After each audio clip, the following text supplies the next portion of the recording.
Well, Blake Lively has lost in court. She did not get her way, as she's quickly learning. Court and Hollywood are two different things. We also have Ryan Reynolds that we have sources close to Ryan Reynolds that are revealing how he's feeling about all of this legal drama. I'm going to give you a recap of what went down in court between their attorneys this week. There's a lot to get into. Let's dive in. You're listening to No Filter with Zack Peter, your go-to source for all the latest pop culture and reality TV tea, served fresh all week long. Now, let's dive in. What's up, guys? Welcome on in. Happy Tuesday. Have I fallen back in love with Candace Owens? I've been not watching her show entirely, but getting clips and like looking at things that she's been posting. I'm like, I'm actually kind of, well, I mean, I have to get back in good graces, right? Because yesterday I was critical of Beyonce, and people got really mad that I said Beyonce got a rigged Grammy. So, to make up for Beyonce, I guess I could throw a little love to Candace Owens today, because her coverage of Blake and Baldoni, I kind of like tuned out over the weekend. I was like, listen, there's a lot. I'll read the website come Monday morning. And so as I'm dipping back into things, I'm kind of like, oh, Candace Owens is covering this case a lot. She's breaking down. I mean, granted, she probably has like a team of people that are helping her put all of this together, but listen, she's making some solid points that we'll get into in just a bit. But I wanted to give you guys a little. Mallory says Candace and Beyonce are polar opposites. I know it was a joke, because everyone keeps calling me racist for calling out Beyonce. So it was a joke, Mallory. I was trying to give a little ha ha laugh, funny, because Christopher in the live chat's like, move on, stop criticizing Beyonce. I was like, listen, guys. You cannot, if you are saying that Cowboy Carter was a good album, you are lying through your teeth, because Cowboy Carter was one of Beyonce's worst albums. Give me all the single ladies, all the single ladies, all the single ladies, all the single ladies. Put your hands up. Ooh, boy, you're looking like you like what you see. Won't you come over and check up on it? Watch it while I check up on it. Check on me tonight. I want to see you halo, halo, halo, halo, halo. To the left, everything you own in the box. To the left, in the closet, that's my stuff. Yes, if I bought it, please don't touch. But Cowboy Carter, come on, that was not a good. And John Rich even called out Candace Owens. I mean, not Candace Owens. John Rich even called out Beyonce. Do I have his tweet? I thought I saved his tweet, but probably not. He tweeted basically how the Grammys are all rigged. Oh, I did save his tweet. It's right here. Folks are asking me, how do music award shows work? Labels and publishers all have blocks of votes. They make deals with each other. You vote for mine, we'll vote for yours type thing. It has zero to do with who made the best music. Thus, Beyonce with Country Album of the Year. Nice, right? The same thing is true with the CMAs, the ACMs, the Billboards, etc. All work exactly the same. Last night, the Grammys outed themselves in a big way. Exactly. All of these shows are rigged. I literally wasn't trying to say only Beyonce got this award, because it was rigged this one time. They're all, every time Taylor Swift won, and she was like, oh my, what? Like 87 times. She's like, what? What? I'm Khaleesi's dragon. What? Like her fake shocked face that she did for 87 years. Like, come on, those were all rigged too. And Taylor is whiter than bimbo bread. So, it's just, it is what it is. But I mean, come on, I'll talk about this on the Pop Report, because we have to tape that today. So you'll get this on tomorrow's episode, but you're getting it here first. You're getting my exclusive. Sabrina Carpenter had bangers all year long. Charlie XCX had Brat Summer. Charlie XCX made Kamala Brat, remember? You think you just fell out of a coconut tree, and then they did all the Brat Summer remixes with Kamala. Like, Charlie XCX literally penetrated into the presidential election by making Kamala Brat, right? Sabrina Carpenter, the talk of the town, right? The new pop girly. Billie Eilish. If you want to talk about talent, Billie Eilish, let's go. Like, if we're going to talk about, who really deserved album of the year, Billie Eilish, Sabrina Carpenter, Charlie XCX, all far ahead of This Ain't Texas. Ain't no hold'em. Do. 1877 cars for kids. 1877 cars for kids. 1877 cars for kids. This ain't Texas. Ain't no hold'em. 877 cars for kids. It's the jingle. People need to stop worshiping these vapid fake celebrities. Listen, I'm just saying, you know, I'm just saying. Nothing against Beyonce personally. I think she's out of her prime, but, listen, if Lady Gaga can come back from her terrible Harley Quinn album and Chromatica, then I think, there's a chance that we can make Beyonce great again. Make Beyonce great again. Christopher said, yes, promote her music. I'm happy to promote Beyonce's music. I think Beyonce has some bops, but you're living in Delulu land if you think Cowboy Carter was her best. Ooh, boy, you're looking like you like what you see. Won't you come over and check up on it? Or even if we throw it back to Destiny's Child, right? I'm a survivor. I'm not going to give up. I'm not going to stop up. I'm going to work harder. The shoes on my feet, I bought it. The clothes I'm wearing, I bought it. I depend on me if I want it. Mallory says Lady Gaga's true crap album was art pop. Yeah, she hasn't been good. Gaga at least has been able to make somewhat of a comeback because she hasn't been good since, Fame Monster, right? Bad Romance, Marry the Night, like, that's when she really, was at her height. Billie had a great Billie Eilish had the best album, right? Billie Eilish, soul, good music, right? Bops, bangers. It is what it is. You can't take it away from Billie Eilish.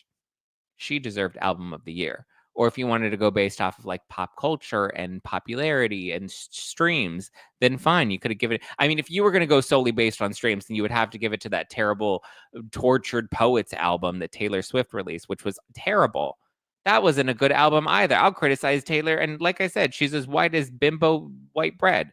So yeah, Taylor Swift, if we're going based off of streams, remember she like tried to prevent Charlie XCX and Billie Eilish from like getting the #1 spot, so she kept like releasing newer versions and like updated versions of Tortured Poets album. Tortured Poets was terrible. That's what it's called, right? Tortured Poets. What is? I felt like a tortured poet listening to it. Zack, you have great skin. Thank you, Alyssa. Natasha said, I listen to Bad Guy. I'm not a fan though. I'm the bad guy. Billy. A lot of these stars won't show up unless they know they're going to win. Yeah, that's the reality. A lot of it's all performance. So sorry, Beyonce's album sucked. Haters gonna hate. Okay, we were tortured by Tortured Poets albums. You haven't mentioned Chaperone because I don't like that lady. That Chaperone, I don't like her. She is annoying. That is not a pop star. When she's complaining about her fans and she's like, "Don't take pictures with me because being famous is hard." I'm like, girl, then go back to performing on the streets of Santa Monica, right? You don't need to be out here doing the damn thing at the award shows and getting the Grammys if it's not about listen, this is what it is. You want to come into this world, then you have to do the Beyonce, political game and shake the hands and do the smiles and play the game. Her voice is unmatched. She's got a good voice. Chaperone is talented. I just also find her insufferable and annoying. So yeah, it is her voice. Yeah, her voice is great. I'm not denying that Chaperone's voice is great. I'm not denying that Beyonce's got some bops. I'm not denying any of that. I'm just also saying, I didn't fall out of a coconut tree, and I'm going to call it like I see it. Period. End of story. Okay. Mallory says, if we learned anything from Britney Spears, it's that the fans and other pop stars like Chapel owe them. Sure. Stop trying to white code for appeasement to power of inclusion. Say what? It's dangerous, and I love Chapel establishing boundaries. That lady is annoying, okay? Oh, I do like Miley Cyrus. Miley's a good one. Okay. Mimir says, Christopher, I hope you had a great birthday yesterday. Christopher had a great birthday. He was out there defending Beyonce and all the comments. Every time somebody had anything negative to say about Beyonce, Christopher was out there, the Beyonce defender, the Beyonce slayer. He was Buffy the Vampire Slayer. but he was Buffy the Beyonce hater slayer. Beyonce is not a country music artist, period. Listen, it is. Sorry, guys. Let's talk about Blake and Baldoni. I don't know how Beyonce came. Oh, I guess because people on the internet were doing their things and they were like racist, and I was like, okay. Oh wow, it looks like Rebecca Minkoff, us OK Magazine just reported that Rebecca Minkoff has been fired from the Real Housewives of New York. Thank God, because she was also boring. So Rebecca Minkoff won't be back. Ooh, and we have a 14-13 RFK advances out of committee. Looks like things are looking positive for RFK. I think what was it, the finance committee that voted in his favor. Yeah, the finance committee recommends RFK Jr. for Human and Health Services Secretary with a 14-13 vote. Let's go. Let's go, Kennedy. Let's get it. Bye, Becky. Who's Becky? Is there a Becky with the bad hair in the live chat? Why is everybody saying bye, Becky? I don't know.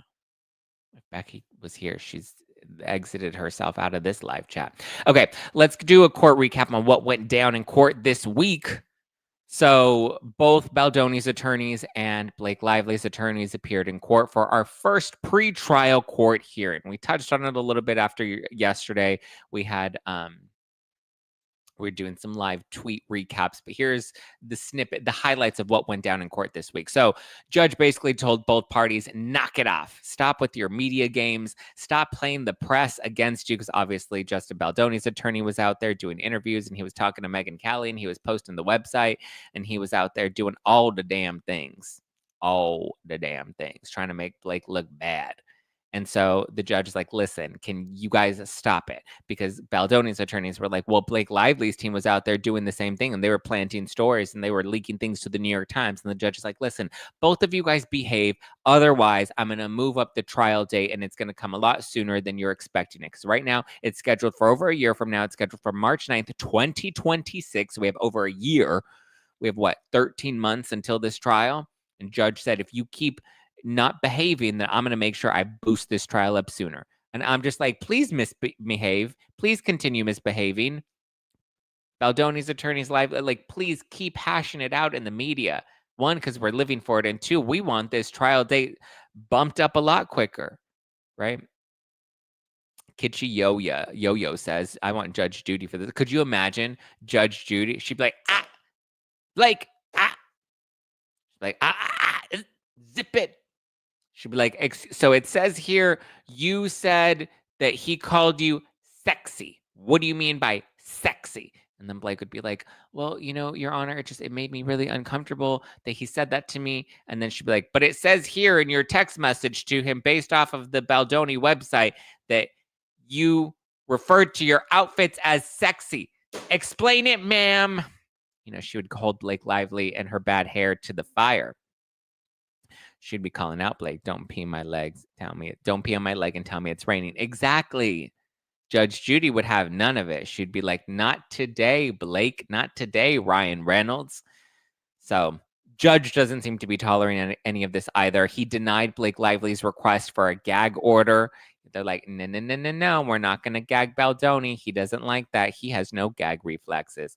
What?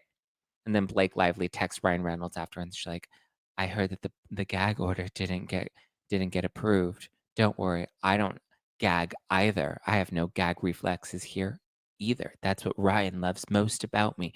And then Baldoni would be like, excuse me, ma'am, just a reminder, I still have a wife. So we'll get into her racy text messages to Baldoni in a bit. But so there's no gag order. Blake Lively was also told, or was also denied she was denied her complaint about Brian Friedman. Because remember, Brian Friedman wanted to depose her. And then she was just like, ew, no, David, I don't want Brian Friedman to depose me. And then the judge was like, listen, lady, this is not a Colleen Hoover film. You don't get to have say over who you have to work with and who you don't have to work with. The court of law is not Hollywood. Sorry, that don't work here. So she doesn't get to choose who deposes her and who doesn't. However, the deposition will not be happening right now. It'll be happening down the line. They want to make sure that they get all of their other witnesses and all their ducks in a row, essentially. But I mean, I want them to bring in Taylor Swift. I want them to bring in Bradley Cooper. I want them to bring in Brandon Sklenar. Is that how you say his last name? Brandon Sklenar? Jenny Slate? I want all of them. All of them. I want them on the stand. Jenny Slate, why did you leave the podcast? Jenny Slate, let's get into it. That's right. So no gag order, and Blake can't choose who deposes her. She will be deposed when Brian Friedman is ready. So just so you know, it ain't looking too good for her. So big loss in court for Blake Lively. What she was fighting. Oh, and she was also fighting to get the case dismissed. Obviously, the case has not been dismissed. It's moving forward. So there you go. Following court, Blake Lively's team issued this statement. We're pleased with the result of today's hearing. Really? Like, how dumb do they think we are? You're pleased with it, really? Because you lost on everything that you were fighting for. You didn't get the case dismissed. You didn't get your gag order approved, nor did you fight Brian Friedman deposing your client. So I don't understand how any of this is a win. But, they'd love to live in Delulu land. Blake Lively's team said, we're pleased with the result of today's hearing and eager to move forward immediately with discovery in the case. The court granted our request that all attorneys in the matter actually follow the rule of law and not make statements that could prejudice a jury. This case, well, I mean, to be fair, Brian Friedman did come pretty strong when he went on Megyn Kelly's show and he was like, we're going to sue her into oblivion. Oblivion. That was a great point. But Blake's team continues. This case deals with serious allegations of harassment and retaliation. We will hold the defendants accountable, and we are confident that once all the evidence is submitted in the matter, Miss Lively will prevail. Are you really that confident? Like, I just want to know, like, are you buying your own bullshit? Like, are you on Amazon? You're like, bullshit for sale. And then you're like, yes, please add to cart. Make a quantity of 10. Ship it. Expedited. Amazon Prime. Like, how much of your own bullshit are you actually buying? Because we ain't buying it. We're waiting for the smoking gun that I don't think exists. Because everything that Baldoni has released so far is very much winning his case. I was on Court TV this morning and I said, listen, the court of public opinion is definitely on the side of Justin Baldoni. And then I posted the clip from Court TV this morning because we have to tape it super early. I have to tape it at 5 a.m. because it's live Eastern time at 8 a.m., which is 5 a.m. LA time. But so I posted the clip and I asked people to weigh in. Are you Team Baldoni? And people were commenting. They're like, Team Baldoni, Team Baldoni, Team Baldoni. So we'll see. Then we had Baldoni's team, and Baldoni's legal team said this. Our clients are devastated and want to move the case along as quickly as possible. We just couldn't be more pleased with how the case was handled today, how it was managed. We're going to move as quickly as possible and can and prove our innocence in a world where sometimes people judge you before they give you a chance, and we're going to change that. So interesting that both legal teams feel confident coming out of court, which means one of us is selling some bullshit, right? And I think we know which team it is. Oh, we have Achem in the live chat that says Team Blake. Team Blake, Team Blake, Team Blake. Miss Rebecca T says, and now Candace Owens has raised our hopes for recorded conversations. Let's get into that because that's actually pretty juicy. It's Miss Juicy Baby. We love some good tea and we love some recordings. And just as the footage of the scene where Blake Lively's like, oh my God, he was kissing up on my neck and he told me that I smelled so good. And remember, they were like, no audio was recorded. And then Baldoni's like, actually, surprise, bitch, XOXO gossip girl. I was wearing a mic pack and we recorded all the audio. So here's all the audio, Daily Mail, publish it. She thought she was going to get away with this because she didn't realize there was so much objective evidence against her. But let's dive into that piece. But first, I want to let everybody know or remind you guys that this week's episodes are sponsored by Factor. We love some Factor. Are you ready to optimize your nutrition this year? Let's go 2025. Factor has chef-made gourmet meals that make eating well easy. They're dietitian approved and ready to heat and eat in 2 minutes. So you can feel right and feel great no matter whatever life throws at you, right? Blake Lively. If you need some convenience, you don't want to have to worry about making dinner, I think Factor would be a great choice for you. Factor arrives fresh and fully prepared, perfect for any active, busy lifestyle. You can lose up to 8 pounds in 8 weeks with Factor keto meals based on randomized controlled clinical trials with Factor Keto. Results may vary depending on diet and exercise, but they are delicious, okay? I've tried their keto meals. I'm currently on their protein plus meals. It's delicious. They have over 40 options across 8 different dietary preferences on the menu each week, and it's easy to pick meals tailored to your goals. They have Calorie Smart, Protein Plus, Keto options for everyone. Factor can help you feel your best all day long with wholesome smoothies, breakfast, grab and go snacks, and more add ons. Reach your goals this year with ingredients you can trust and convenience that can't be beat. Okay? Give them a try. I'm on the Protein Plus. I'm trying to build up that protein, right? Build up that muscle. Eat smart with Factor. Get started at factormeals.com/nofilter50off and use code nofilter50off to get 50% off your first box plus free shipping. That's code nofilter, NOFILTER, no filter 50 off, OFF, no filter 50 off at factormeals.com/nofilter50off to get 50% off plus free shipping on your first box. Okay. Let's get into the Candace Owens of it all because I have to say I know that I was a little shady of Candace Owens before because I was like she's not giving content creators credit and that's not fair for the smaller creators because she just came into this and it's easy to just come into the game when everybody else has already laid down the foundation and then for you to come back in or for you to then come in and then be like I own this story. I didn't like that, but now she's winning me back over and she does make some pretty good points now that she's covering it a lot more. But so she did a whole episode on it yesterday and apparently as she discussed, Team Baldoni has recordings that they plan to use against WME and Joneswork PR.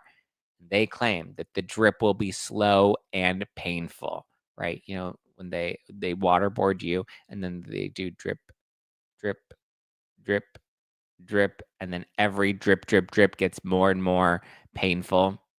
It's like, hello, hello, hello, hello. It's not going to be good. Joneswork PR.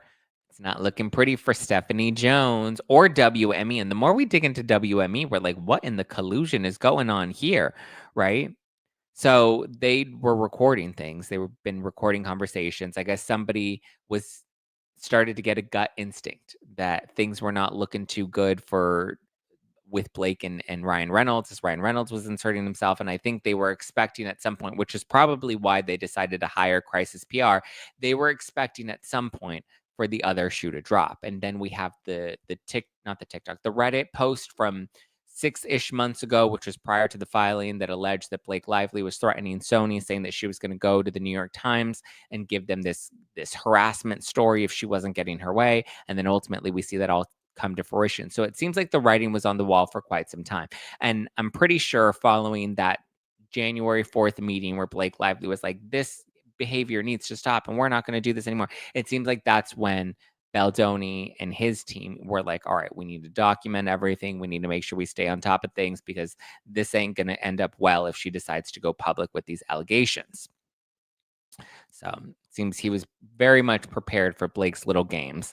And even because not only do they claim to have these recordings, because as Candace reminds us, the movie was filmed in New Jersey, and New Jersey is a single party consent state. So you can film the other side if you're on a phone call with them if you are in New Jersey, whereas like California is a two-party state. So both parties have to consent and agree to being recorded in order for the recording to not be illegal. Well, that's not the case in New Jersey.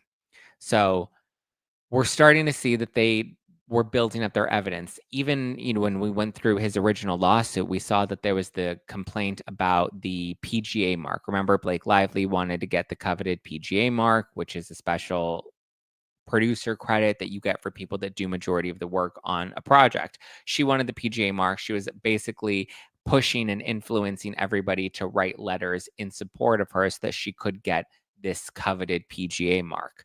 Well, Jamie Heath and Justin Baldoni did not want to sign it because they didn't believe that she deserved the PGA producer credit, and they ended up, yes, submitting the letters after she was pressuring them and after Sony got involved, but also they sent a copy of the letter to their attorneys, basically stating that the letter was signed under duress. They didn't believe that she deserved this, but they wanted their attorneys to know, yes, we signed this under duress with due pressure. We're trying to get this movie filmed. We're trying to get it completed, get it to market.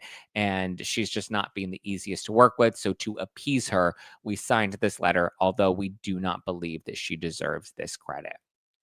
And they were doing everything that they can to appease her. So they got smart and they have a strong case against Blake Lively. And the more we start to see these bits come out, the more we're starting to lean more team Justin. Like the people that are still team Blake, like I'm very curious if anybody's team Blake in the live chat. I'm very curious, or if you're listening to this recording, what is your argument for being team Blake at this point? Like I'm really trying to understand where, outside of, the whole argument of feelings versus facts, and people that are team Blake lean more on the side of feelings versus facts. I'm curious as to what you think the situation is. Like, what is your read on it? I would love for you to explain it to me, because to me it looks dumb. Because people are just like, believe Blake, believe women. Oh, Acam says, Team Blake, why are they afraid of her if they didn't do anything wrong? They're not afraid of her. Nobody's afraid of her. They're just like, she's a liar. Here's all the evidence against her. I don't think anybody's afraid of her. Nessa says the 2 a.m. phone call was freaky. Some of the things he was saying.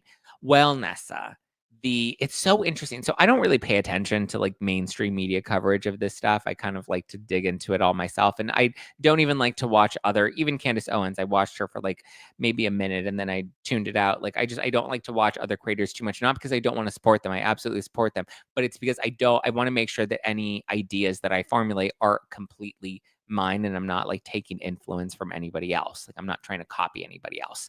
But so the 2 a.m. phone call, I heard that like people were claiming that the media or the news was playing the phone call, and they kept like phrasing the phone call as creepy and inappropriate. But like, again, context matters. And so yes, it wasn't a phone call, it was a voice note, and it was in response to her long message. Remember, it was a late night, 1 a.m., 1 something a.m., where she writes all these paragraphs about how she's so disappointed that like she sent him her rewrites, and he acknowledged her. What did he acknowledge her contribution, but he didn't specifically praise what she changed in the script, and it didn't seem like he was willing to use any of her script rewrites. And so his long voice note was basically that was his response, being like, I'm so sorry that this is so late, and I'm so sorry that you feel like you've been disrespected on other sets before, and you're right, and you have Taylor and you have Ryan in your court, and they have your back, and I think that that's so great. And so I didn't think the call was freaky at all, or I didn't think the voice note was freaky at all. I just thought it was somebody. I thought it was like talking to a child, where he's very much trying to placate her. He's trying to appease her. He's trying to make sure that she feels okay and she doesn't feel, like she's not being truly admired for her contribution, even though she doesn't have any right to contribute to this film at all, because it's not her film. So I disagree. I don't think that the voice note was creepy. The only critique that I had about the voice note was that I think it showed that they were at least friendly. So when he's claiming that she's trying to hijack the film, I don't know if that voice note necessarily proves that the environment was toxic because she was causing a toxic environment. If he's here, being like, listen, I hear you. I feel like it seems like he's trying to appease her, but I don't know if by appeasing her that helps or hurts her case. Because it doesn't seem like he's too bothered by her trying to take control if he's validating her, right? He was flirty in that voice note. I suspect an affair. You think he was flirty in that voice note? Interesting. People are saying the believe all women thing is retired. I know. I just came here because Zack is hot. You think I'm hot, Natasha? Thank you. I appreciate that. I love that. I love the ego boost. Blake was extorting the production team and threatened not promote the film. Exactly. Well, that's the claim that, what do you call it, that Baldoni's team is making. Now, to be fair, right, because I always like to look at both sides of the coin, even when it goes against the popular narrative. To be fair, damn it, I lost my train of thought. Oh, her extorting production. So we don't have any proof that she was holding production hostage necessarily. I want to see the emails or the text messages, or let us know if these were phone calls. I want to see where she was saying, I will not promote the film if I don't get my way. Now, to be fair, that could have been her correspondence or her team's correspondence with Sony. And if her team and Sony are not willing to fork over those text messages, those emails, they would have to be subpoenaed. And so I imagine as we get into the discovery phase, they're going to subpoena correspondence with WME. They're going to subpoena correspondence with Sony. They're going to subpoena correspondence with Blake Lively's team. They're going to try to pull it all out. But as of right now, we have not seen any concrete evidence or proof of her. I mean, we have the circumstantial evidence, right? We have him in the basement. We have the text messages with the editors and the crew members texting Baldoni, where they're talking about how difficult Blake's becoming in her edit. We have the producer text messages to Jamie Heath that are talking about how she keeps getting her way and Baldoni keeps allowing her to make decisions that she shouldn't be allowed to make, and how that's going to set a precedent that's going to be harder to tame later down the line. She's becoming the dragon that they're not going to be able to tame if this behavior continues. So we have that sort of stuff that kind of backs that up, but I want the hard concrete evidence that she's the one that's pulling the strings behind the scenes. Once we get those, I would imagine they're going to have to come from emails and text messages with her team, with Sony, with WME. Like, we're going to need all of that influence. We'll see. But I'm ready. I'm ready to dive into all of that. He acknowledged her passion. That's right. In the messages or in his voice note, he acknowledged her passion, and she didn't like that. She's like, "You acknowledge my passion, but not my contribution." Chris Bacon says his voice note was nice. His voice note was very nice. Like, he was trying way too hard to be nice to her, and you can just tell, like, he's very much walking on eggshells around her. But it's so interesting that people can listen to that voice note and we can have very different perspectives, right? Where I'm like, it's obvious he was trying to appease her. And then other people are like, oh my God, it was so creepy. Like, he's calling her at 2 a.m. Oh my God. Oh my God. Oh my God. Laura says, why is the time such a big issue? If someone leaves a voice note, you're open and you open your WhatsApp and listen to it whenever you want. It's not a phone call. Well, but the thing, people are talking about the timing, and I've questioned the timing because a lot of their messages are late night. Now, on film productions and whatnot, some shoots do go into the late evening. Some shoots happen overnight. They hack things with different lighting to make it look like it's daytime, even though it's evening time. So the timing, we at least know that they're back and forth timing, or they're back and forth messages, and the timing of them did dip into the late night hours, right? So even though he's sending her this voice note at 2 a.m., it was not too long ago that she then sent him this long paragraphs and paragraphs text message that she was disappointed that he praised her passion and not her contribution. When again, you ain't the screenwriter, lady. Get it together. Monina Castillo says, Justin just has a deep voice, and that's why everyone thinks it's flirty. Not quite like Barry White, but close. Well, he's got a very sultry voice, is what it is. So, Albertson and Davidson, LLP. I didn't realize you guys were in the live chat. We need to have you on. But they say the attorney's fees and costs will be immense for Baldoni. That's the sad and hard part. Blake and Ryan have unlimited resources, just not a fair fight no matter which side you land on. Yes and no. So let's get into this, because I filmed the Hollywood Raw podcast yesterday. I believe it drops on Wednesday. And we do get into this point because they're like, everyone keeps saying that Blake and Baldoni, that this is a case of David and Goliath. But they're like, who's David and who's Goliath? And I'm like, what do you mean who's David and who's Goliath? Blake Lively and Ryan Reynolds are obviously Goliath in all of this, and Justin Baldoni is David. They're Goliath because they're the ones that have WME and Taylor Swift. Like, they have Hollywood in their back pocket. They have power in Hollywood. Although we're now seeing that the power that was once had, is it's going extinct. It's getting, we're starting to see through the Hollywood manipulation tactics. We're starting to see the media manipulation tactics, and we're becoming a little too savvy for it. So, while I would think traditionally Blake Lively and Ryan Reynolds would have unlimited resources, that's financial resources, the media that's supporting them, because all the stories that keep coming out in the mainstream media definitely seem to be in defense of Blake Lively. Like, they think that this is still 2015, 2016, and that we're doing the Women's March and we're, doing Me Too and Time's Up. And again, not to say that those weren't really important conversations that we needed to have, but since then we've had people like Amber Heard and Jussie Smollett that have manipulated these very important causes and hijacked them to make themselves victims to meet whatever narrative they wanted to meet to gain popularity with the general public. So after we've seen that, unfortunately, people are not so quick to believe all women because we're now seeing that people like Amber Heard and now seemingly Blake Lively are manipulating these movements. So I would say their resources are no longer fully unlimited, but also we're forgetting that Baldoni has a secret weapon in his back pocket, and that's Steve Sorowitz.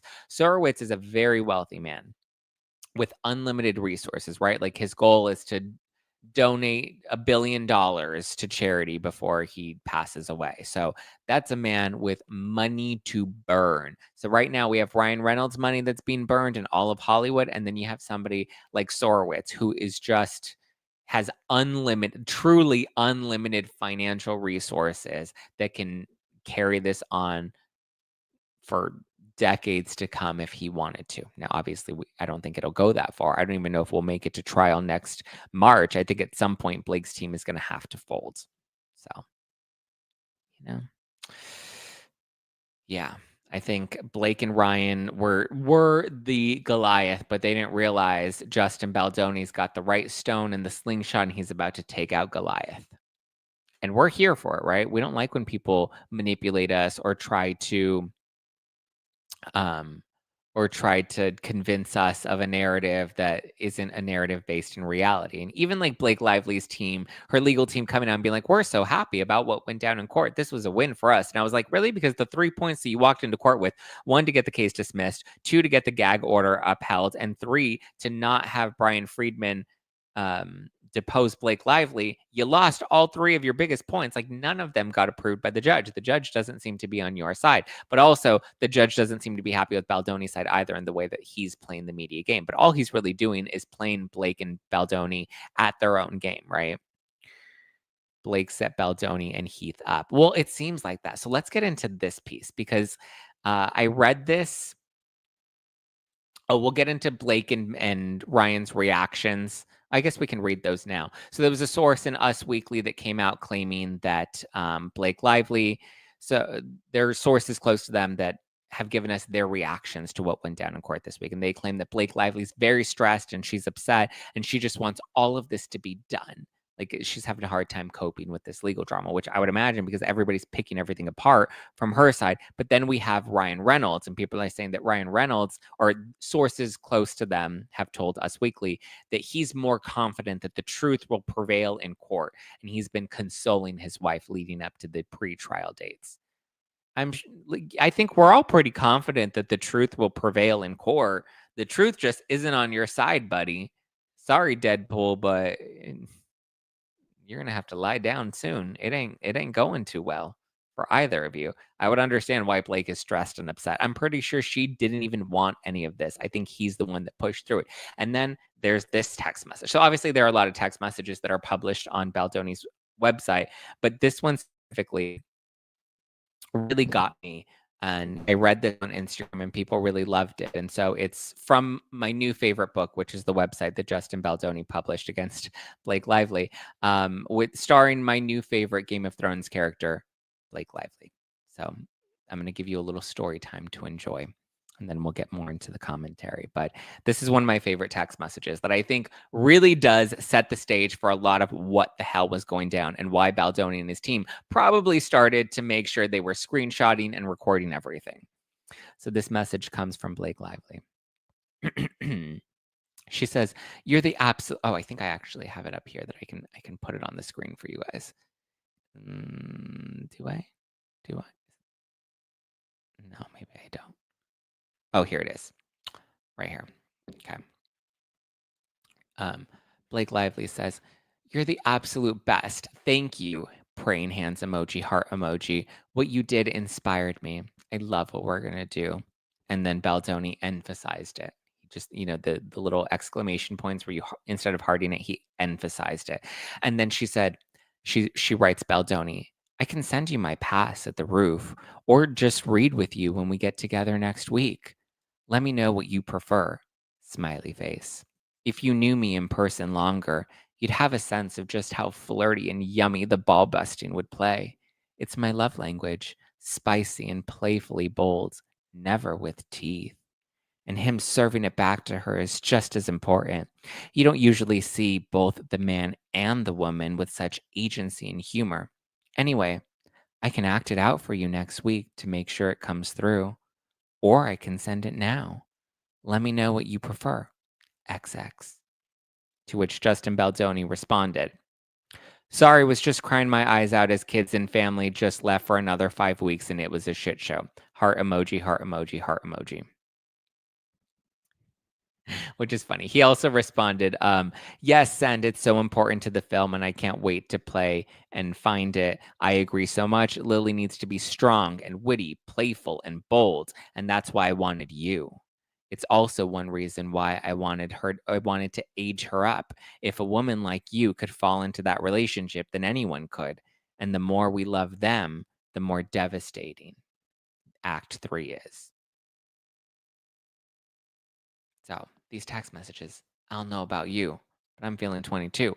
Are feeling a little flirty, right? She's like, what does never with teeth mean? Like, that was wild. Never, like, could you imagine Ryan Reynolds having to come across these text messages? It's Missy says the way Zack changes his reading style for Blake and Justin. Well, come on. She's over here talking about being flirty and yummy. And then he's like, oh, yeah, I was just with my kids. So, yeah, the tone shift, you can read the tone shift there. She's like, ooh, don't you think that Lily should be flirty and playfully bold? And he's just like, yeah, so I just said bye to my kids and my wife. But great feedback, Blake. Thank you again for your passion. And she's like, my passion? What do you mean my passion? And he's just like, listen, Blake. And she's like, I can do it with no teeth. She's like, I can ride my bike with no handlebars. No hands, no teeth. It was wild. Like, no teeth was wild. Like that, like what married woman is texting a married man talking about no teeth? I mean, the no teeth part was crazy. Anybody that's just like, she was talking about her character, and I'm like, oh yeah, Lily Bloom. Like, yeah, of course. Lily Bloom is so yummy and she never has teeth. Blake Lively is toothless, not homeless. If you're a Housewives fan, you get the reference. Toothless, not homeless. You holding up your my bubbies. She's like, ooh, so yummy. Yummy. She's like, hey Justin, do you want me to wait until next week to rehearse this scene? Or do you want me to show it to you right now? Ooh. She's like, yeah. Ooh, And he's like, I'll see you next week.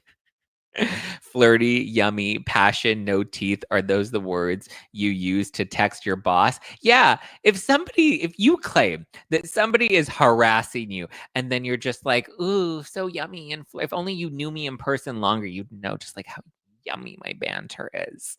Rar. You know? Okay, toothless, not homeless. It's Zack after dark. It's not even after dark. It's 9 a.m. in the morning. Top of the morning to ya. Why did he add that he'd be free for 5 weeks? So people have made that comment too, that the kids and the family were gone for 5 weeks. So, I mean, I don't know. It's homeless, not toothless. Well, she's toothless, not homeless. Listen, I've worked with the homeless. I've worked with the toothless. I don't know. But yeah, him saying that he's gonna be free for the next 5 weeks and being like, "This is why," but also the shit. I mean, come on. He was really shooting her down though, because if you read his next text message and he says, "That's why I wanted you." It's also one of the reasons I wanted to age her up, because that was one of the critiques, is that Lily's character is much younger. She's in her early 20s and Blake Lively's not in her early 20s. So for him to be like, "I wanted to age her up.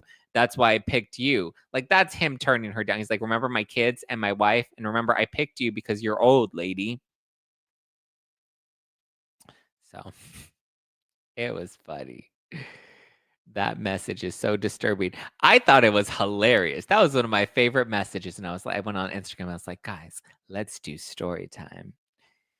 It's my love language, spicy and playfully bold, never with teeth. What does that mean? Spicy and playfully bold, never with teeth. For the people that are defending Blake and they're like, she was just talking about her character. Does Lily Bloom and her ugly ass outfits give you the energy that she's spicy and playfully bold, never with teeth? Like the what? You know? It was just wild. My face is hurting from laughing, so it's just wild, that part, ouch, old lady. Yeah, he went with the old lady zinger. He's like, "A zing, old lady." He's like, "Remember, I cast you because 'cause you're old." You know? 5 weeks explains why he's crying. Yeah, he's crying because he's missing his family for 5 weeks. He's like, "Remember, Blake, I have a family. I have a family." What happened on the private jet? Yes, because we know that she invited him to ride home on her private jet, right? BJ's for PJs. The interview of the floral jeans. What was Ryan's reaction? Hello? What do you mean, what was Ryan's reaction? This is Ryan's reaction, this whole lawsuit and takedown. Ryan's reaction was that New York Times article. That's Ryan's reaction. Could you imagine Ryan Reynolds coming across the paragraphs and paragraphs of messages and being like, what in the hell? He's like, "Old lady, get over here." And then Blake comes in. She's like, "What?" As she's putting together her hair care line. And he's like, "Excuse me." Oh my god, the private plane. Yeah, there was one private plane. She like offered to like fly him home back and forth or something. Oh man. Blake was just proving once again that she can't act. Well, I don't know. She acted like she was really into him in that text message. My lawyer told me once, he's like, "I have a life too." I was really like, "You're the one screwing up my life, bro." Have you seen the interview where she's talking about baking a boob birthday cake for her kids? I think so. It was a radio interview, right? Strange. Her hair care line. Yeah, her hair, that was another thing. Like she was promoting her hair care line while doing the film. And not that I want to like critique her looks, but her hair looked rough. Right? Like her hair, like that was not a good. When she's over here saying like Justin Baldoni is the reason my hair care line didn't sign, I'm like, maybe it was just your hair, you know? Ryan Reynolds said, "I thought you were only toothless for me." Nope. Well, more story time of the text messages on Instagram, please. Right? I'll find more of the spicy text messages and share them with you. Whew, high body count hair. That's right. It's high body count. She has that high body count hair. But I don't think the body count is there. It's just high flirty count hair. Right? No teeth. No teeth. I can't get over no teeth. No teeth is wild. Like, and people are like, "What does no teeth mean?" I'm like, "Hello, you know, the friction that your teeth cause, put 2 and 2 together, it's not physics, you know? If you don't know what no teeth means, that means you're bad at giving BJs. That's all I'm saying right now. You better go on Google, do some research because if you don't know how salacious no teeth means, then you're a little behind. You need to go back to 7th grade. She took out her denture. A gum job. No teeth, not about BJ's. Promoting her hair care line and her alcoholic drinks. Yeah. Well, that's why she didn't read the book, and that's why she was so aloof in all of this. She was just drinking her own Kool-Aid the entire time. She was lit. Blake was probably drunk on her own oh, yeah, see, I just said that. We're on the same page. Jay says, "WTF am I watching?" Hello, that's how we feel when we were reading this, you know? Not everything is sexual. Okay, then please explain to me what is non-sexual about no teeth. I mean, listen, no teeth means not aggressive. I know that, but it's just fun. I mean, come on. Yummy, flirty, playfully bold, never any teeth. Like you put those 4 terms together and you're going to tell me that that's completely innocent? You know, it's just wild. An old punchline with gums like those, no one wonders there's teeth. No wonder there's teeth. Yeah. Spicy ball buster with no teeth. Yeah, it was a little, It was a little wild. I agree, not everything is sexual, but, like, when he's already harassing you, then how are you gonna be like, "Yeah, I can do tricks, no teeth. Ha! Wanna see a ping pong ball? Watch me shoot it." You know? So, yeah. Oh, and then Ryan's perineum, yeah. I was surprised that most people didn't know what a perineum means. Listen, that's the way to my heart is through my perineum. So, yes, guys, hit the like button if you're watching this right now. Thank you, Marianne Stout. Let's get it. We have 2,000 people watching that streaming this live right now. Hit that like button, guys. Hit that like button. If you're a fan of no teeth, hit that like button. You know what I mean? Do you think Blake will ever come down to reality and eat some humble pie? She has to put her teeth back in first. That's why Ryan Reynolds called the female dog in his movie. She's a little flirt looking for a new papa. Oh, interesting. People have really dissected the nice bull a lot. Zach, my socks match your teeth. Oh, I okay. Daily dose of Zach keeps my depression away. I'm here to help. The perineum is commonly called the sitting bone for yoga. Sounds nicer in my opinion. I didn't know that that was called the I didn't know that that was called that. There, it was referred to that in yoga. In the yoga, can you go into the first and second AD getting fired? She got them fired. Yeah. So my understanding of getting them fired is that there were some sort of creative differences. She wasn't getting along with them. So it sounded to me not so much that she intentionally got them fired, but that they were sensing issues and they're just like, listen, I think they rather than her having to say fire them, I think they were reading the room and they were reading her energy in that. And they're just like, listen, we have to unfortunately get rid of, the assistant directors, which is unfortunate because you can tell that they didn't want to let these people go, but there were clearly issues that Blake Lively was having with them. So, which is unfortunate. The fact that she's getting people fired. I mean, we have the composer that was allegedly fired because of Taylor Swift's ultimatum, where Taylor Swift said, listen, if you want my song, if you want my tears to ricochet, then you better ricochet that composer right up off this set, you know? No teeth is suggestive in any way. Yeah. Okay, so there's no teeth and then there's I don't bite, right? I don't bite can very much, be shelved in the clean version, right? Like it could have two meanings, right?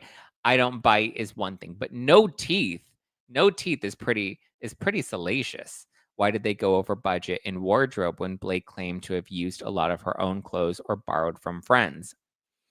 Well, because remember they had already bought all of Lily's wardrobe, and then Blake Lively came in and she's like, "Nope, I don't like any of this. I wanna dress her like a homeless person that has no sense of fashion that, just raided the thrift store." So, with that creative vision in mind, she made sure that the thrift store also sold Louboutins because her $5,000 shoes definitely helped exceed the budget. And here's the thing, when you wear Louboutins, you can't exchange those, right? You can't just return those. The bottom, the sole, the red sole, once you wear the shoes one time, the red sole is done, right? I have, a few different pairs of Louboutin loafers and boots that I purchased that once you wear them once, if you wear them outside, unless you're walking on a carpet the entire time that has no sort of friction or anything, once you step on one thing, that red sole is done. So there's no returning those. They will not let you return those. So if she's over here having them buy her all these, and we at least know of two shoes, right? There was the pair of boots, and then there was the Louboutin heels that she was wearing in the dance montage that she wanted to make sure they caught the sparkles on the heels with, which we saw in the leaked footage to the Daily Mail. So very much her character could never afford $5,000 shoes, right? How is her character affording this very nice flower shop and the $5,000 shoes? I want to dress her like a homeless person. Plus the transporting the clothes back and forth cost money. Yeah, because remember they had to shuttle the clothes back and forth because she didn't want to go to the fittings. She wanted the fittings to come to her, so they would bring all the clothes over. That all cost money. They said they blew through the entire budget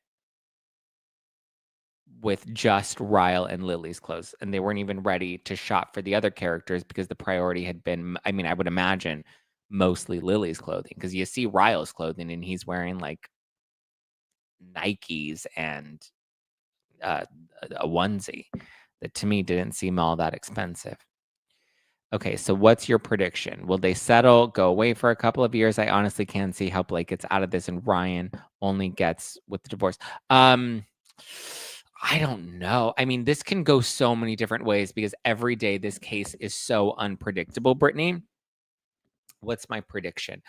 I think if they're smart, they would settle.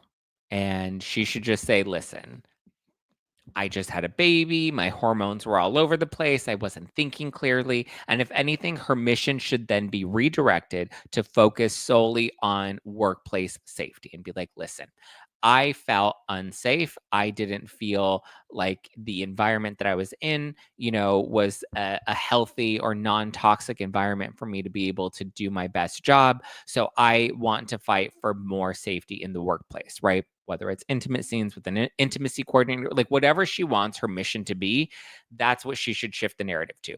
She was hormonal, so she wasn't thinking clearly. And if anything, her priority is workplace safety. Let that be her mission. Settle the case and be like, listen, it's easier to just settle this rather than to continue to put us through this gruesome process. I have all of my private messages that are being exposed, and it's a violation of my privacy. I just want to protect my marriage and I want to protect my kids. And this is, affecting my children, and just like play that whole card, right? Throw all the bullshit on the table. The people that are all believe all women will eat up the bullshit for breakfast, lunch, and dinner. They'll love it. They'll rub one out to all of her words, and they'll eat it up, right? Fresh out of her booty hole, they'll eat up her bullshit.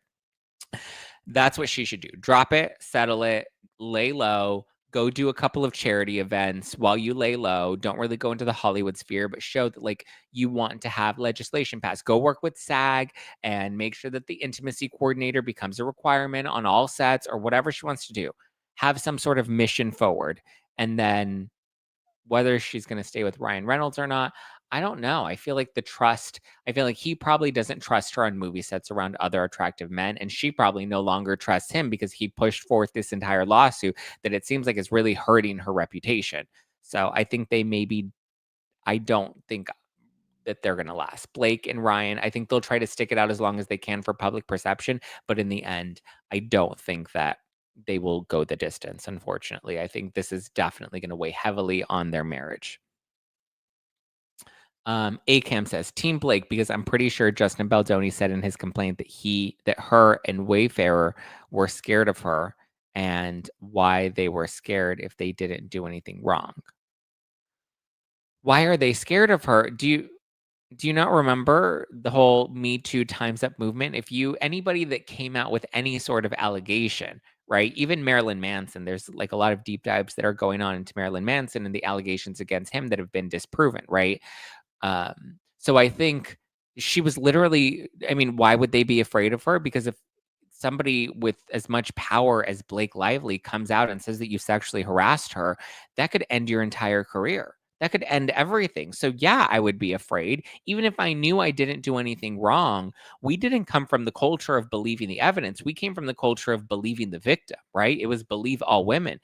Why would a woman ever lie about this? Why would a woman ever, give us a false story? And now we have Amber Heard who lied about the details and got proven wrong in court. You have people that have taken advantage of these movements. I don't understand why that's so hard for people to understand.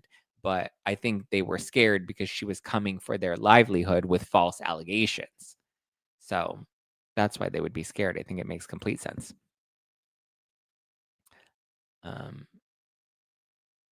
If she continues with workplace, aka onset safety, she's going to make herself a liability.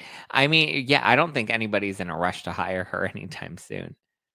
That's my case. Paola says, what do you think Blake will add to her upcoming amendment? It's such a smoking gun. Why didn't she add it to her original? I don't know what they plan on adding to their amendment. I think they'll have some other skewed theory about how the crisis PR team is trying to influence the public. in some way. So, I don't know. I don't know. Flexi Fam says, "You're right, taking advantage of the movement for sure." For sure, for sure, for sure. Will A Simple Favor 2 tank? Well, it's a straight to Amazon Prime movie. So I don't know if it was going to do very well to begin with. It was going straight to streaming. They weren't even going to give it a theatrical release. Yesterday, Blake's attorneys are trying to get the protective order for third parties. Do you think the protective order are for people like Taylor Swift? Yeah, for sure. It's absolutely for Taylor Swift. Taylor Swift, I'm pretty sure like Bradley Cooper. I'm pretty sure Taylor Swift is going to be dragged into this. Um, let's see. What is a protective order in a civil case? Let's see. Let's see what this protective order will actually do. A protective order in a civil case is a court order that compels a party to refrain from certain actions, typically to protect another party from harassment, stalking, threats, or other harmful behavior, often used in situations involving DV, civil harassment, or to safeguard sensitive information like trade secrets during litigation. Essentially, it's a stay away from order designed to maintain safety and further prevent harm. So I imagine they want a protective order to protect high profile celebs like Taylor Swift from, you know, the attacks from Brian Friedman is I'm assuming what they're claiming. Key points about protective orders. So the purpose is to shield a person from potential harm by requiring the other party to stay away, not contact them, or cease certain actions. So they would, I'm assuming, want to protect Taylor Swift in this case, and they would not want Brian Friedman to depose Taylor Swift. But I mean, in this case, like if she's going to be coming on the stand, they're allowed to cross-examine her. So I don't know how much. I guess they're preventing them from like digging into Taylor Swift. It's not clear what the protective order will protect exactly. That hasn't been specified yet, but they are requesting protective orders to protect their high profile clients.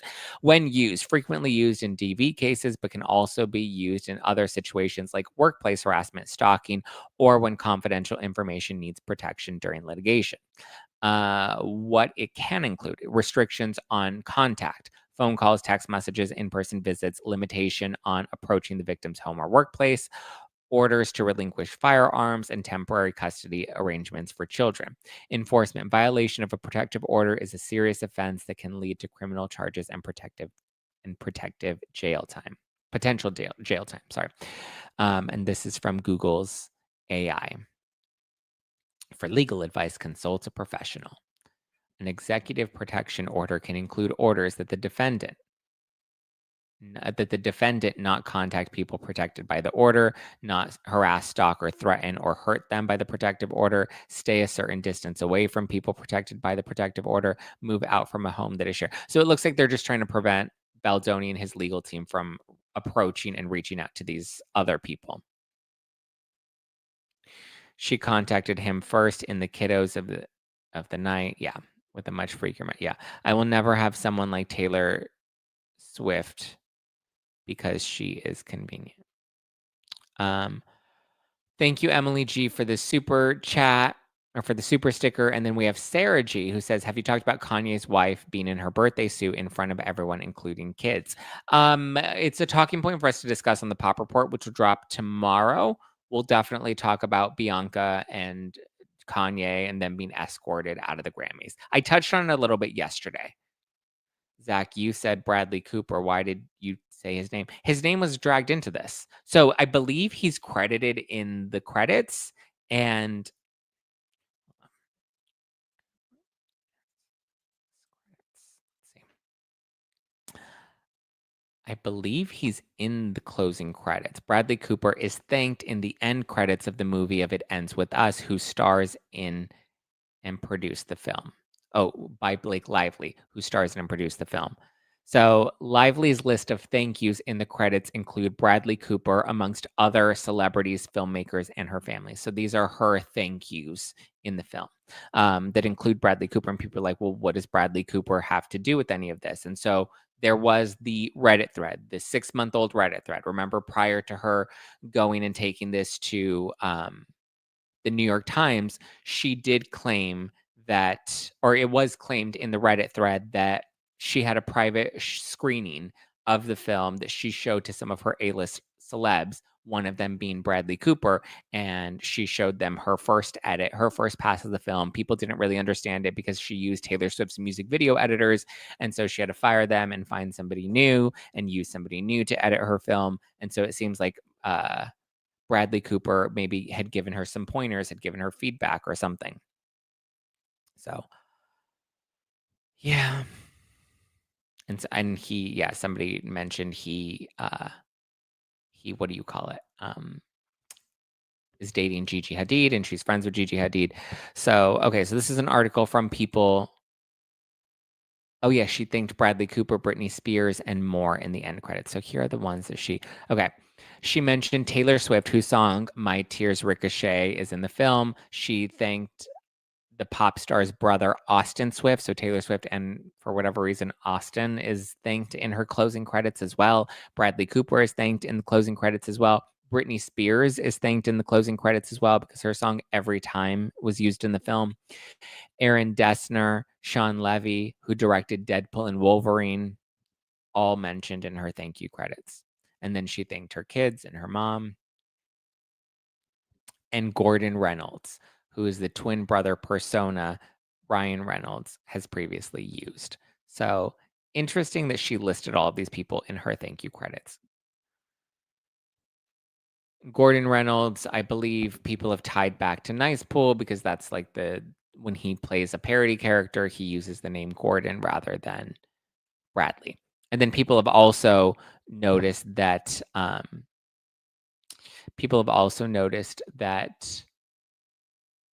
Blake, or that Gordon, if you rearrange the letters in Gordon Reynolds, it spells out dragon. I don't know if that's a coincidence or not. Gordon, dragon. I don't know. There are a lot of Easter eggs with these people, though, right? Like, look at Taylor Swift. Taylor Swift is full of Easter eggs. She's like the Easter bunny 24/7 with all the eggs that she drops. So it's possible. Corn Hoover was also thanked. What is the deal with Corn? Wait, somebody sent me an article about Colleen Hoover, and at first I didn't want to talk about it, but it was about her. Okay. Corn Hoover. What does corn have to do with it? I know somebody sent me something about her son. What's her son's name? Levi. Okay, so maybe not. Levi and some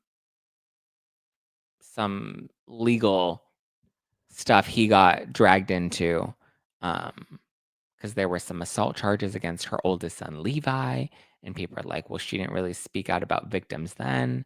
And so there was this whole controversy over Colleen Hoover. But what does Corn Hoover have to do with it? I really like cone. Cone with a big lump with nuts. Why are we calling her corn? I don't know. Why are we calling her corn? Does anybody know that? Corn Hoover. Corn Hoover. Hoover cornmeal. Okay. But why do they call Colleen Hoover Corn Hoover? Suitable for different terrains. Colleen Hoover is just corn. What? So who the heck is Colleen Hoover? She's an American author. What is this? A TikTok video. Let's see. Maybe we can watch this. Cone. Blake called Colleen corn. What? Blake called Colleen corn for eating corn? She likes to eat corn? That's why they call her Corn Hoover? Because she just likes eating corn? Cone. A big lump with nuts. Okay. I don't know. There are a lot of TikTok videos on it, but I don't care to watch any of them at this moment. Puppies for Peace says, Zack, remember the Sony email a few years ago? Yikes, 10 years ago. If all of the Sony's emails for Justin and Blake drama get released to the court, which is a real possibility, it'll be insane. Well, that's what they're hoping. I think Baldoni's team is threatening all of this because they're hoping that they'll end up just folding and settling because it's going to get bad for them. You know, like they said, it's like the drops of water, and every drop, drop, drop, drop, drop. It's just going to get more and more painful, and it's going to be slow and tedious. Now, that does sound like kind of a threat, maybe a bit extortionary, but they seem to be very confident. and what they're doing. Did you see the clip of Blake at the fashion show today? She looks so pissed off. Listen, she ain't doing too hot. Candace Owens dropped a great post summary on X a couple of hours ago. Oh, well, let's see what Candace Owens posted. Candace Owens. That way we can give her the credit for it. Cone. A big lump with knobs. She's out here talking about Brigitte. Is it this one?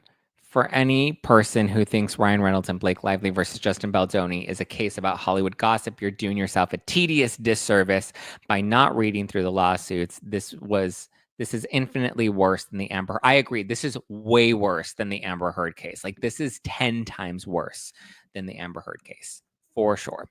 This story is about a truly evil couple who used their access to wealth and power and the Me Too movement to destroy a man who had never once offended them and never once defended himself. They tried to isolate him by effectively buying off all of his friends, taking over his movie, and staging a cancellation of his entire career, all because Ryan Reynolds was jealous, friends with Taylor Swift, and he could. Hollywood execs and the New York Times got in line with an act of sheer cruelty because they similarly could and or were unwilling to stand up to friends of Taylor Swift. Power corrupts, absolutely. The New York Times should never be trusted ever again. Megan Twohey should be forced to give back her bullshit Me Too Pulitzer. She knew exactly what she's doing. I agree with that 1000%. Megan Twohey knew exactly what Megan Twohey did the fuck around, and she's about to find out, because what they did to Justin Baldoni is truly evil. I will agree with Candace Owens on that. The way that nobody would have known what they did to him had they not overplayed their hand. This completely, tanks the credibility of the New York Times. I think Megan Twohey is a loser. Colleen Hoover looks like a fucking idiot. Anybody else that came out in support of Blake Lively after the initial complaint all look stupid. So I agree with Candace. The New York Times should never be trusted again. I started to see their shit years ago, and now they've really blown up their lid. There's no way any of these people involved will be able to wiggle themselves out of what they attempted to execute for the sheer sport of it. Yeah. And you also have to look back and think of how many other people's careers were ruined by baseless allegations just because Hollywood had the power to bully other people, Felicia, what did Felicia? Well, let me finish reading Kansas Tweet. Careers will end, but most importantly, the Me Too movement is now completely over and will be remembered as little more than another stain in American history. That's where I kind of disagree with her. I think that there was an important conversation that was had, for sure. And you had people like Weinstein and Epstein that were brought down. We have Diddy that's being brought down at the hands of all of this. But the way you see people manipulate these movements is, I think, what has ultimately blown this all up. For sure. This is totally a case of fuck around and find out. New York, 3 editors, all Nepo babies involved. Well, they just fucked themselves over. We'll see how this plays out. I'm disappointed in her traveling pants co-stars. Well, they were dumb for releasing that statement, right? The fuck around and found out award should come with an invoice and a kick in the arse. I agree. B Castle says, she says, I'm an old grandma and even I know what no teeth means. See, if grandma in the live chat knows what no teeth means, then everybody can't be like, oh, it was so innocent. Brandon Sklenner is definitely screwed now. Yeah, it was revealed that he just signed with WME, I believe, at the early stages of production for this film. So kind of seems like he, had a vested interest to protect. So Brandon, yeah, WME represents Blake Lively and Ryan Reynolds. The same PR firm Megan Twohey uses. They all use People magazine for propaganda. So wait, Megan Twohey has a publicist? Is Megan Twohey Oh, Meghan Markle. Sorry. WME is not a PR firm though. WME is a talent agency, and they do represent Blake Lively. They do represent Ryan Reynolds. They represent Taylor Swift, and we also learned that Brandon was also recently brought onto their roster in, I believe, September 2023. So it seems like WME has a hand in all this, right? And not only that, but WME, one of the partners at WME, what's his name? Um, Jason Hodes is a partner at WME, right? He's married to Stephanie Jones, who's also suing Justin Baldoni and Jennifer Abel and all of those people. So she was the one that was the initial publicist brought on to represent Baldoni and Wayfair, and then ultimately Jennifer Abel ended up parting ways with Jones' work. That was a contentious, messy split. Jennifer Abel now works exclusively for Wayfair and Baldoni. She's also being sued in all of this because she's accused with Melissa Nathan of this PR crisis takedown smear campaign of Blake Lively. So, yeah, the WME of it all. If this, I mean, listen, I think the New York Times is definitely about to blow, as if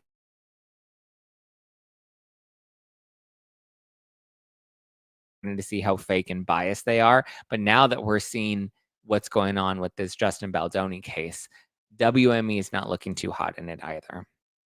We'll see how it all plays out. But oof. Ooh. All right, I think that's all I have for you guys. Yeah, WME picked up the MEG. Meghan Markle, shocker. Someone was dumb enough to marry Jenna Stephanie Jones. She married a WME partner. So the WME of it all, when WME is repping all these people and formerly repped Justin Baldoni and then dropped Justin Baldoni, it's all looking crazy. If you guys are enjoying this, definitely be sure to subscribe, hit the like button on your way out. I love you guys. I appreciate you. Give me a follow at Just Plain Zack if you want to keep up with me, or follow the podcast at No Filter with Zack on Instagram. I'll give you more story time with the Blake Lively text messages. I loved your show yesterday. Thank you, Katie. Appreciate you. Do you think careers will survive this? I don't know. Ryan Reynolds might be okay. Only because, like I said before, his audience are a bunch of Marvel straight dudes, so I don't think they care about any of this shit, but only time will tell. All right, guys, hit the like button. If you're watching this on Apple Podcast, or if you're watching this on Spotify or listening on Apple Podcasts, please leave me a rating and a review. It's free. It helps all of your favorite content creators, so be sure to listen to them, like their content, leave them ratings, leave them reviews. I love you guys. I appreciate you guys. Let's get it.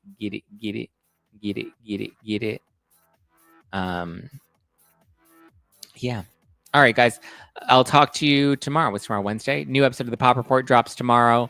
If you missed it, hopefully you got to catch me on opening statements on Court TV this morning. I was live on Court TV talking about the Baldoni case, the ASAP Rocky case, the Diddy case, and then tomorrow on Hollywood Raw. Be sure to tune into the Hollywood Raw podcast with Dax and Adam. I will be a special guest on that podcast, so stay tuned for that. New episode of the Pop Report drops tomorrow as well, so subscribe to the Pop Report. Talk to you guys later. Ciao for now.